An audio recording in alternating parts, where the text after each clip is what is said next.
సకల భువన మండలాలకు అధిపతి అయిన శ్రీ మహావిష్ణువు యొక్క 6వ అవతారం పరశురాముడు.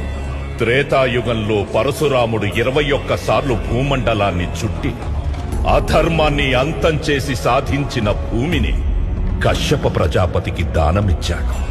అప్పుడు దేవతలు నాగసర్పాలు మాకు కూడా నివసించేందుకు స్థలం ప్రసాదించమని వేడుకున్నారు. దాంతో పరశురాముడు తనకు పరమశివుడే ప్రసాదించిన గండ్రగొడ్డలిని మహాసాగరంలోకి విసిరాడు. అప్పుడు అనంత సాగరాన్ని వెనక్కి పంపి ఒక అద్భుతమైన నేలని సృష్టించాడు. ఆ సాగర ఖనిజాలు ఆ నేల సారాన్ని పెంచాయి. విశ్వంలో ఎక్కడా దొరకని అరుదైన ఔషధ విలువలున్న ఆ మొక్కలు ఆ అరణ్యంలో ఉద్భవించాయి. ఆ సప్త చిరంజీవుల్లో ఒకడైన పరశురాము ఆ భూమినే తన తపోస్థలంగా ఎంచుకున్నాడు.